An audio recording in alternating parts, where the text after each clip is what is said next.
আসসালামু আলাইকুম রহমতুল্লাহ।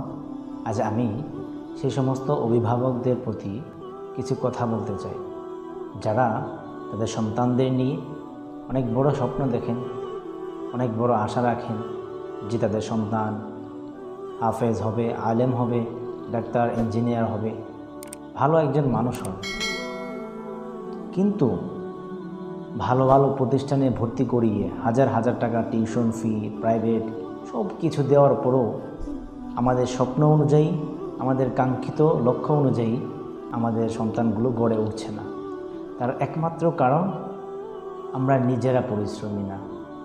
আমরা অভিভাবকরা হাজার হাজার টাকা খরচ করছি, ভালো ভালো প্রতিষ্ঠানে ভর্তি করাচ্ছি, তথাপি আশানুরূপ ফলাফল হচ্ছে না।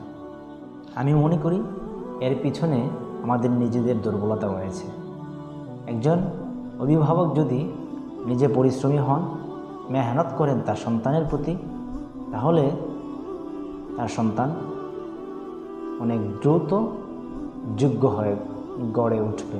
আমাদের স্বপ্ন অনুযায়ী আমাদের সন্তানদের নিয়ে যতটুকু মেহনত করা প্রয়োজন তার খুব অল্পই আমরা করছি। এজন্য আমরা যারা স্বপ্ন দেখি আমাদের সন্তান হাফেজ হবে, ডাক্তার হবে, ইঞ্জিনিয়ার হবে, বড় বড় স্বপ্ন দেখি, ভালো মানুষ হবে, তাহলে আমাদের নিজেদের আগে শিখতে হবে, জানতে হবে আমার সন্তানের সাথে কিভাবে কথা বলা উচিত, আমার সন্তানকে কতটুকু মোবাইল দেখানো উচিত।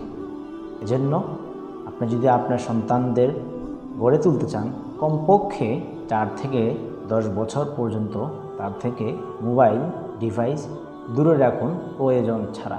এই প্রযুক্তির যুগে এই মোবাইল দিয়ে আপনি আপনার সন্তানকে অনেক যোগ্য করে তুলতে পারবেন, কিন্তু সেটা আপনাকে শিখতে হবে, জানতে হবে। কিডস লার্নিং জোন আপনাকে সে সমস্ত দিক নির্দেশনা এবং পথ বর্ণনা করবে ধারাবাহিকভাবে। তাই আপনার সন্তানকে যোগ্য করে তোলার জন্য কিডস লার্নিং জোন সর্বদা আপনার সন্তানের পাশে।